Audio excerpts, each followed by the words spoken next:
Only 8 states are smaller than Maryland, which takes up less land than Rwanda, Equatorial Guinea, or the Solomon Islands. But within that relatively small area, it fits a cross-section of the eastern United States, home to the peaks and valleys of Appalachia, 2 of the largest urban areas in the U.S., and the country's 9th longest coastline, stretching along the marshes of the country's largest bay.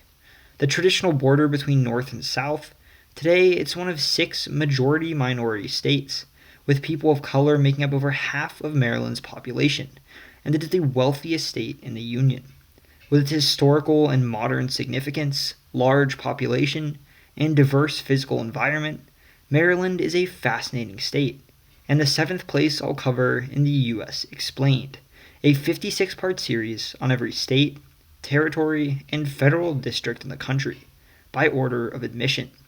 Hello and welcome to That Is Interesting. I'm your host Carter. This is the U.S. Explained, Episode 7, Maryland.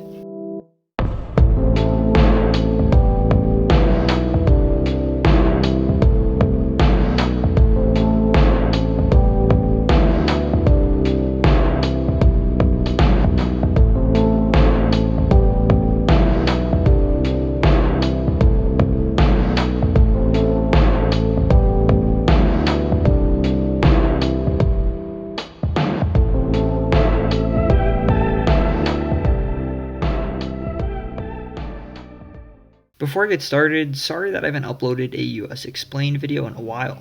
In addition to this channel, I'm a student and have 2 jobs, so if I haven't uploaded for a bit, I haven't gotten lazy or forgotten that I have a channel. I'm just busy and you'll have to be a little patient. Now that it's summer though, I'll have much more time to focus on making videos, and you can expect me to upload much more frequently. Anyways, back to the video. According to the Köppen climate classification, most of Maryland sits in the humid subtropical climate zone, with hot, humid weather in the summer and somewhat mild winters, except for the state's panhandle, which lies in the west, and the Appalachians or Appalachians, the pronunciation really depends on where you live, and it's humid continental, with 4 distinct seasons and colder winters than the rest of the state. It's nicknamed the Old Line State, a name George Washington gave it after the Maryland Line, a group of just under 300 Maryland soldiers who served in the Revolutionary War and faced down 2,000 British troops in order to cover the escape of the Continental Army from the Battle of Brooklyn in New York. Only a few dozen soldiers from the Maryland Line survived, but they prevented the Continental Army from losing far more troops, and Washington gave Maryland its nickname in their honor. Another common nickname is America in miniature, or Little America, which refers to the small state's significant geographic diversity, home to mountains, rolling hills, flat farmland, cities, bays, swamps, and beaches. It was named after Henrietta Maria, or Queen Mary, whose husband, British King Charles I, granted Maryland its colonial charter. In fact, Charles I had North and South Carolina named after him, so the couple between them has 3 states that bear their names. It has, in my opinion, one of the most distinctive state flags in the country. The black and gold is the banner of the Calvert family, and the red and the white that of the Crosslands. George Calvert, whose mother was part of the Crossland family, applied for Maryland to become a colony, but died before he could see it happen. His son Cecil Calvert, who inherited his father's title of Lord Baltimore, saw the colony to fruition. He also inherited a coat of arms consisting of the banners of both the Calvert and Crossland families. The banner of Lord Baltimore was adopted as the state flag following the Civil War. Maryland was a border state, a slave-holding southern state who decided to remain with the Union. Marylanders who supported the Union often flew the Calvert flag, while those who left to join the Confederacy flew the Crossland banner. After the war, the flag of Lord Baltimore, which consisted of both banners, was chosen to send a message of unity. While many state flags are just a state seal slapped on a blue background, Maryland's is quite unique, and you can see residents proudly displaying the distinctive design across much of the state, and even in neighboring areas like Washington, D.C.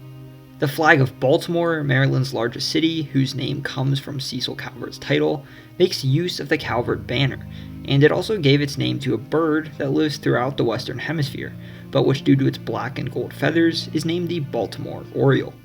Surrounding the vast majority of the Chesapeake Bay, Maryland is truly a maritime state and is a major producer of seafood, famed especially for its abundance of blue crabs.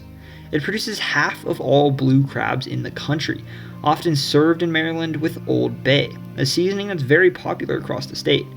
I was going to say that the crab is an unofficial symbol of Maryland, but it's not. The state actually lists the blue crab as their official state crustacean, which I think is pretty great.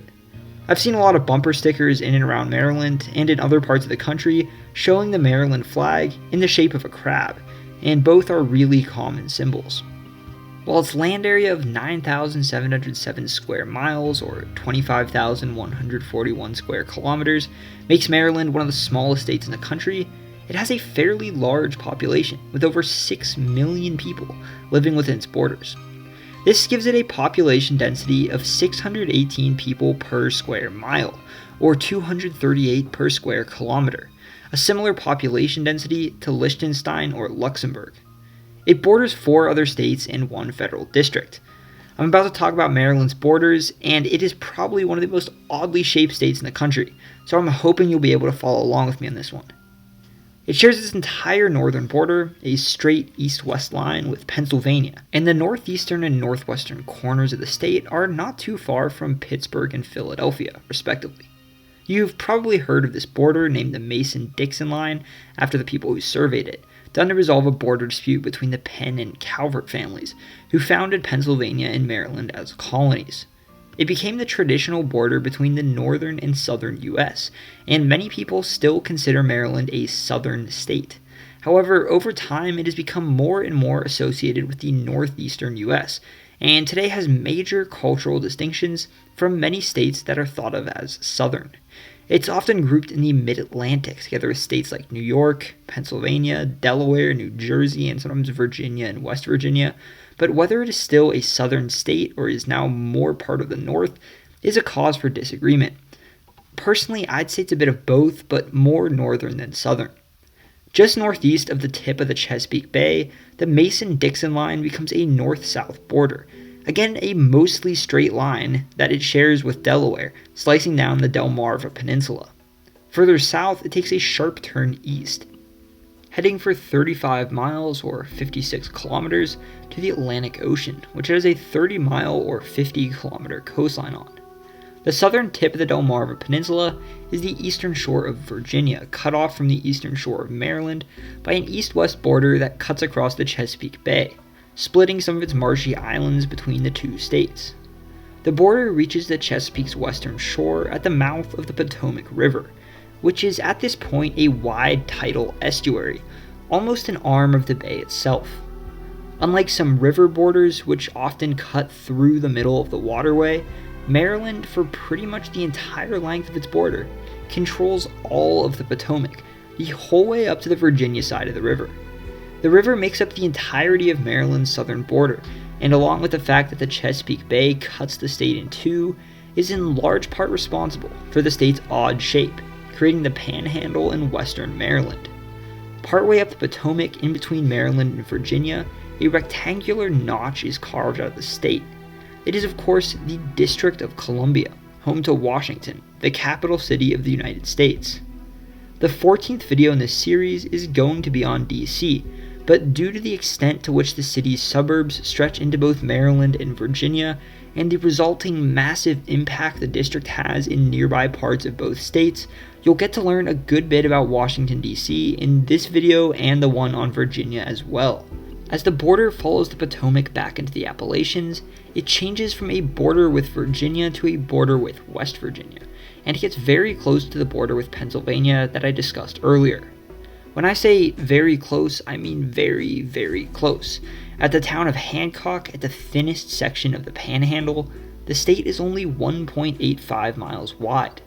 In fact, there's a highway cutting right through that section, and if you drive it, you can start in Pennsylvania, cross the entire width of Maryland, and end in West Virginia, all in just 3 minutes. Near the town of Old Town, the Potomac is formed by the confluence of its northern and southern branches, and the Maryland-West Virginia border follows the river's north branch to its headwaters, where it then cuts straight north till it reaches Pennsylvania. Though larger than only 8 other states, Maryland's odd shape means that it takes up some pretty different geographic areas, from the beaches on the Atlantic coast to rural farmland, swamps on the Chesapeake Bay, and the mountains of the Appalachians. While plenty of states also have a variety of different geographic features within their borders, Maryland is somewhat unique in that it fits them all in a relatively small area. The western panhandle of the state is quite rural and stretches over 100 miles into the Appalachians. Growing up in western Pennsylvania, I can tell you that there are a lot of similarities between it and western Maryland. Both are rural and mountainous with a mix of forests and small farms, and many towns are former industrial centers now facing poverty and economic challenges.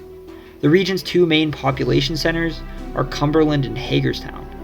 Cumberland, a major stopping point on the Cumberland Road, a path settlers would take to cross the Appalachians, lies tucked in between the mountains, right across the Potomac's north branch from West Virginia, and just 2 miles from Pennsylvania in the other direction, and is home to about 50,000 people in its urban area. While other cities have more people in their city limits, Hagerstown, which sits near where the Potomac cuts through the Great Valley of the Appalachians, is the second largest urban area whose urban core is centered in Maryland, home to around 182,000 people in its urban area. Despite these 2 small cities, western Maryland is pretty sparsely populated in comparison to the densely packed central part of the state. All in all, only 4.4% of Maryland's population lives in its western section. The state's strange shape means that much of western Maryland is closer to Pittsburgh than Baltimore, and towns like Martinsburg and Morgantown in West Virginia aren't far either. A short drive in the area might take you through 3 or 4 different states, and the famed Appalachian Trail cuts right through it. Its distance, along with geographic differences, align it more closely with West Virginia and western Pennsylvania than the urbanized central part of the state. On top of a large number of rural regions, this small state is home to not 1 but 2 major urban areas. They both sit in central Maryland, an area of rolling hills and flat coastal plains sitting between the difficult-to-settle Appalachians and the excellent ports and fisheries of the Chesapeake Bay. The urban area of Baltimore, home to 2.2 million people, is the 19th largest in the country, and the largest that is centered in Maryland. Just 26 miles, or 42 kilometers to the south, lies the District of Columbia. While Washington, D.C., the U.S. capital, is not part of Maryland, it was carved out of the state in 1790, and while nearly 700,000 people live within the district, the total population of it and its suburbs is 4.5 million, which makes it the 8th largest urban area in the country. Many of D.C.'s suburbs, such as Bethesda, Silver Spring, Gaithersburg, and Rockville, are located in Maryland, giving the state around an additional 2 million people. This means, interestingly, that Maryland's D.C. suburbs alone have only slightly fewer people living within them than the entire Baltimore urban area. While distinct cities, some of their suburbs do overlap, and just like with Philadelphia and New York, you can travel from Baltimore to D.C. without ever really entering a rural area. The state is dominated by these 2 cities, with its next largest urban areas, places like Hagerstown and Frederick, which sits in central Maryland right up against where the Appalachians began, home to far smaller populations. Baltimore and Washington both lie in the northeast megalopolis, the region where the Appalachians give way to a flat coastal plain, and the rivers that begin in the mountains create numerous bays, inlets, and harbors in the Atlantic, has the ideal conditions for major cities to develop. Though Washington, D.C. was a planned city, it would not have grown so extensive had it not sat in a prime geographic position on the fall line of the Potomac, which made it as far back as boats could travel in the river, and had it not had plenty of room to expand nearby. In fact, it's possible that had the U.S. capital been located elsewhere, a major city, perhaps not as large, would still have developed on the site. Georgetown, Maryland, and Alexandria, Virginia, already existed on the site prior to the creation of the District of Columbia. Baltimore also sits on a fall line, that of the Patapsco River, where it essentially becomes a tidal arm of the Chesapeake Bay. Maryland's geography is dominated by the bay, the largest in the United States, nearly 3 times larger than the San Francisco Bay. It was formed by the Susquehanna River, which drains much of central Pennsylvania, and along with plenty of marshes, swamps, and wetlands, is filled with numerous inlets and tributaries, providing many locations for major port cities, like Baltimore, to develop, and guaranteeing that Maryland, despite being a relatively small state, will be home to a large population. Slicing down the middle of the state, it's hard to exaggerate the bay's importance to Maryland.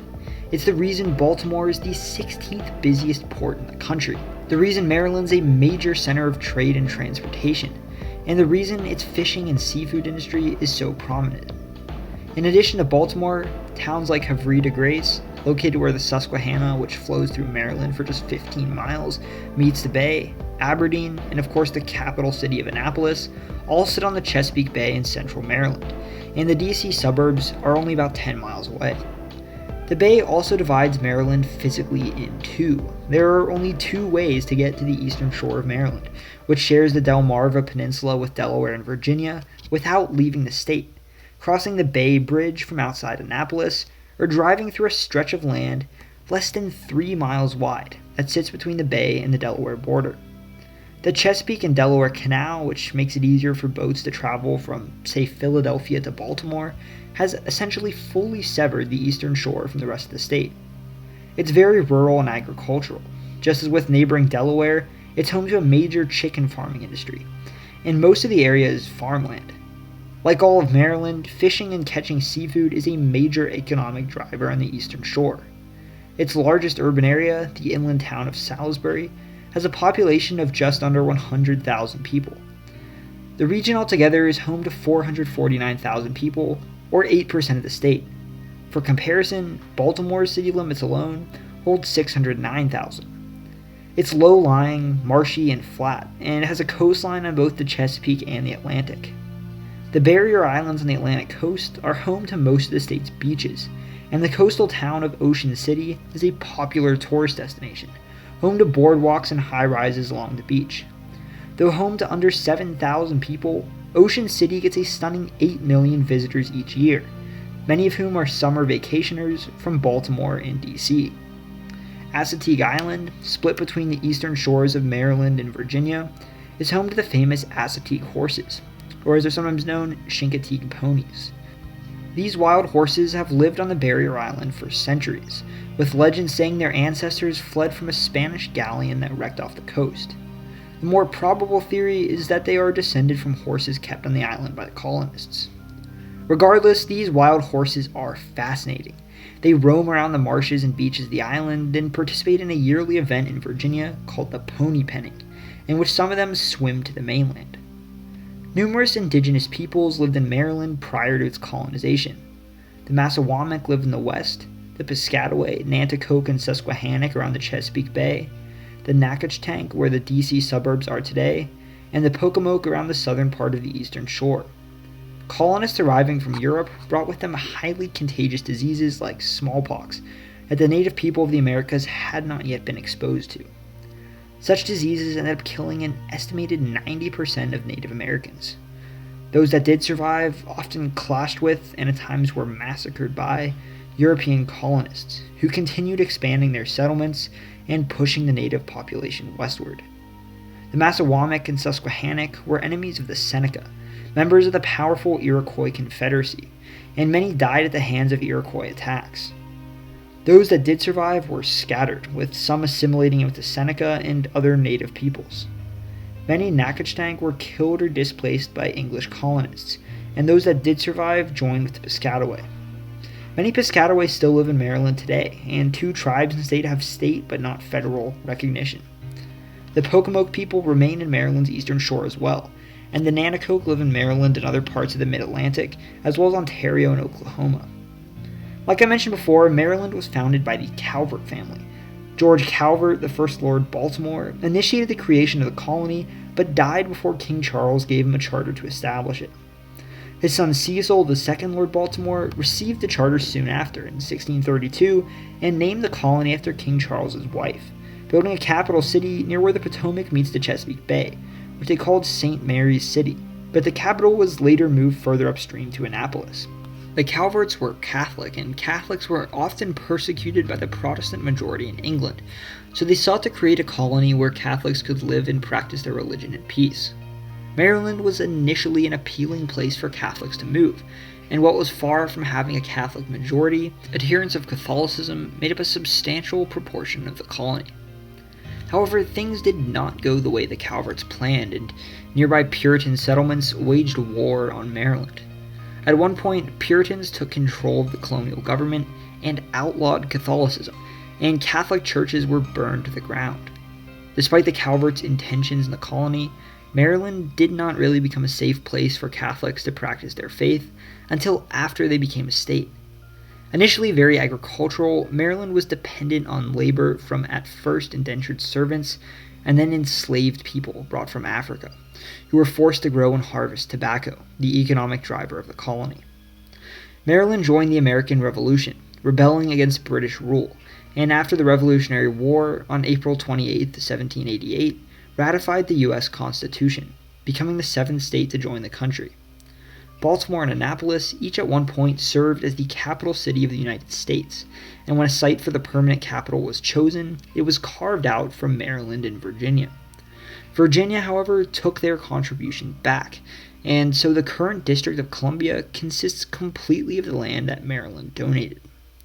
During the War of 1812, Fort McHenry, which guarded Baltimore, was attacked by British troops, and a poet from Frederick named Francis Scott Key witnessed it, describing the attack in a song called The Star-Spangled Banner, which of course went on to become the U.S. national anthem. In the 1830s, the Chesapeake and Ohio Canal was built, bringing coal from Cumberland to D.C., just around the same time that the first ever railroad was built in the U.S., from Baltimore to what is now the suburb of Ellicott City.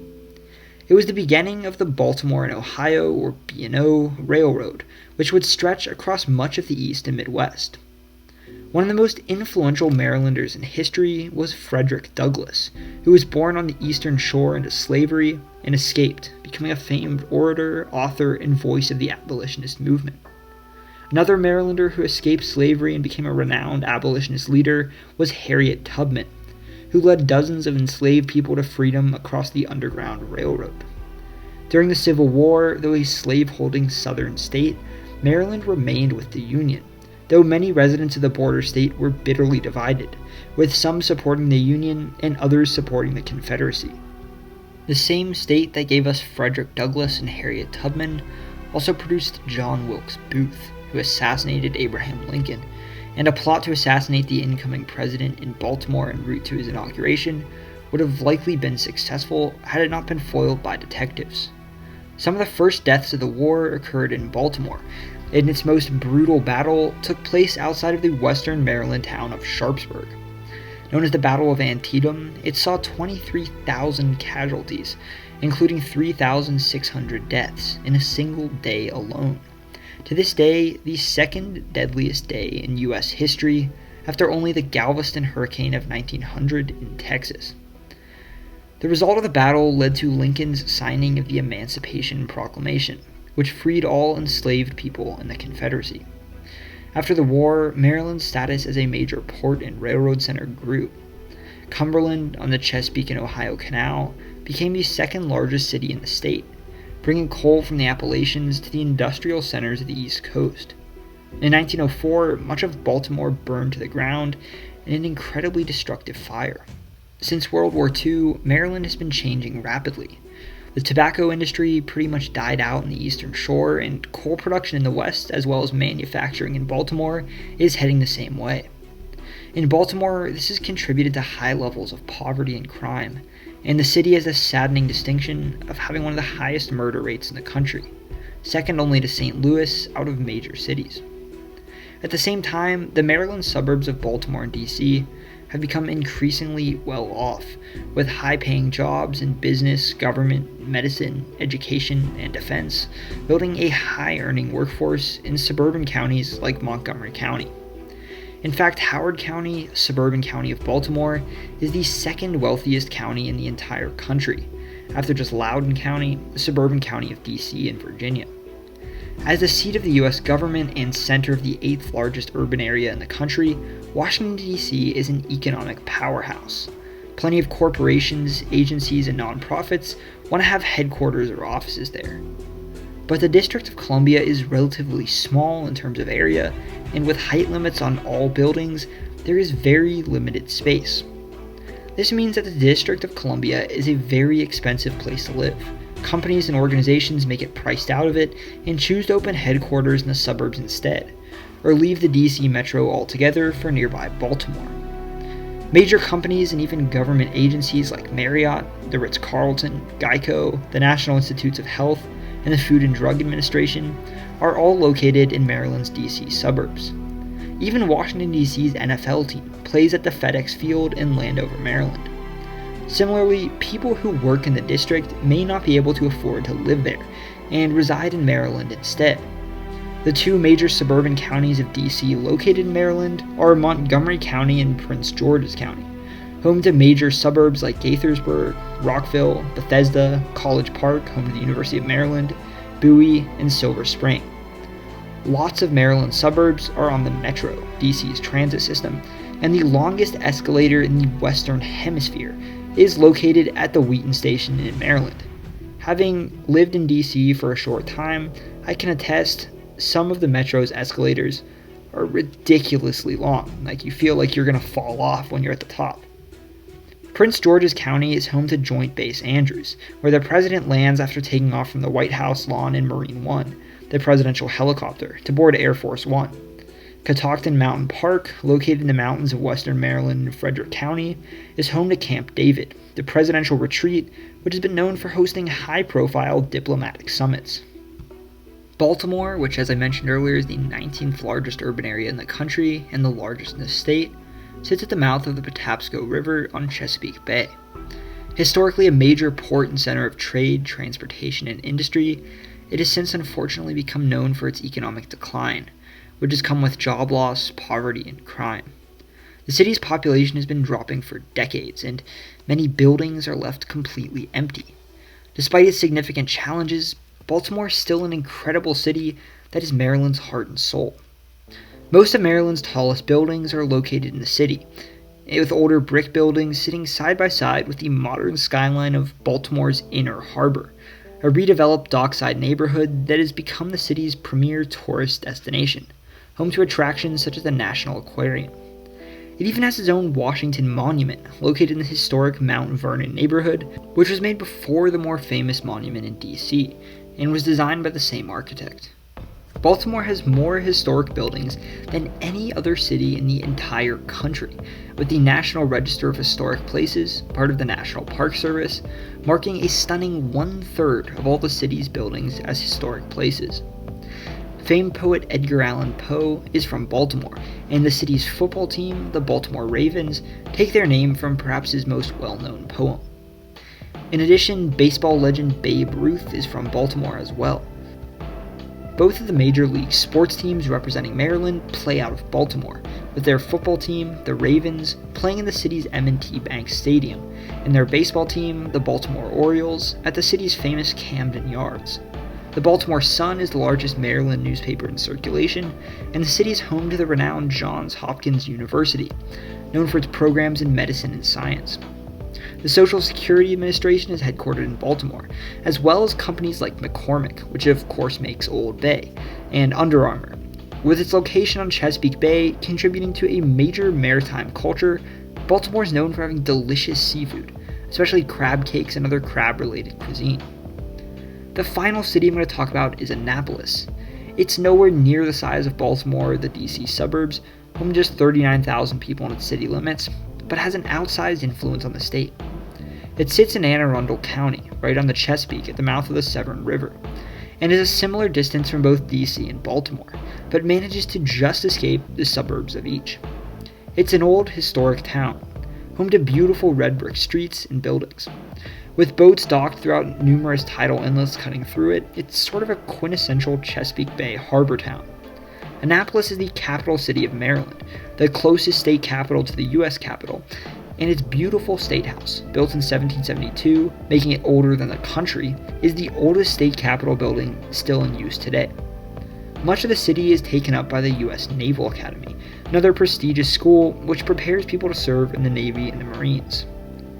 Maryland is very diverse, being one of just 6 majority-minority states in the country, meaning people of color make up over 50% of the population, alongside California, Nevada, New Mexico, Texas, and Hawaii. 32.2% of Marylanders are black, the 4th highest percentage of any state in the country, and the highest outside of the Deep South. Prince George's County in the DC suburbs is the wealthiest majority black county in the U.S. 10.6% of Marylanders are Latino, and 6.4% are Asian American, the 9th highest proportion of any state. Historically, Baltimore was a major port of entry into the United States, and many of the state's residents are descendants of immigrants from Ireland, Germany, and Eastern Europe. Washington, D.C. is the center of the Ethiopian American community in the U.S., and many Ethiopian immigrants are now moving to the Maryland suburbs as well. Salvadoran immigrants also have a major presence in Maryland, with the state having the highest percentage of Salvadoran Americans in the country, 3.3%, many of whom live in Prince George's County. Despite its Catholic heritage, Maryland actually has a below-average proportion of Catholic residents today, and is far less diverse religiously than it is ethnically. Politically, Maryland strongly favors the Democratic Party, which is unsurprising considering high levels of urbanization as well as racial diversity typically tend to correspond with a state having more liberal political values. It has a Cook Partisan Voting Index, or PVI, of D+14, which means it typically votes for the Democratic Party by a margin 14% higher than the rest of the country on average. That's a Democratic lean on par with Massachusetts and California, and surpassed by only Vermont and Hawaii. Interestingly though, Maryland is one of 3 left-leaning northeastern states with strong Democratic Party support that has a Republican governor. Governor Larry Hogan, a Republican in a blue state, is actually the 2nd most popular governor in the country, as of when I made this video. The current Speaker of the House, Nancy Pelosi, represents San Francisco, but is actually from a prominent Maryland political family, with her father serving in the House from Maryland and her father and brother both serving as mayor of Baltimore. Interestingly, not a single president has come out of Maryland, but they did give us one vice president, Spiro Agnew, who ended up resigning in disgrace not long before the president he served with, Richard Nixon, did the same. That is it for Maryland. I want to give a big thank you to everyone who has already joined my Patreon. Through it you can access different things such as behind-the-scenes videos, early access to maps I create, an exclusive Discord Q&A with me, ad-free content, and shoutouts in my videos, which are included right here. Please be sure to check out the TII store, where you'll be able to purchase all sorts of official That Is Interesting products and merchandise, including shirts, hoodies, embroidered beanies, masks, mugs, embroidered backpacks made by Champion, laptop stickers and sleeves, and so on. One of the products that I'm most excited about are these limited edition framed state prints that commemorate each video in the US Explained. These are available as soon as the corresponding US Explained video is uploaded, but only 10 of each will be released, so make sure to buy one before they go out of stock. Right now you'll be able to buy a Maryland state print, so please click the link in the description and go pay a visit to the TII store. Also, please subscribe to my brother's channel, Quinn the Cameraman. He made the great intro at the beginning of this video that I'll use in all of the US Explained videos. I try to be pretty thorough with this video, but I know there are definitely things I missed, as there was a lot to talk about. I want to give a big thank you to everyone from Maryland who helped give me information for this video, leaving detailed and informative comments on YouTube as well as Discord. I truly would not have been able to make this video without all your help. My next video in this series will be on South Carolina, and I haven't spent very much time there, so I'll need all the help I can get. If you're from South Carolina, please respond to my community post or my comment here, or leave something in the Discord server to let me know what you'd like to see included about your home state. I really appreciate the well over 300 of you who have already joined my Discord server. If you haven't joined the Discord server yet, it's a great place to continue conversations about the topics discussed in these videos, interact with fellow viewers, and help provide information about upcoming states in the series. It's a great community and we do fun stuff like geography game nights, live podcasts, and so on. I'll put links to both the Patreon and the Discord in the comments. Thank you for watching this video, and I hope you learned something new. Subscribe for more content like this. I cover the countries, cities, people, and places of the world and beyond. These videos will leave you saying, "That is interesting."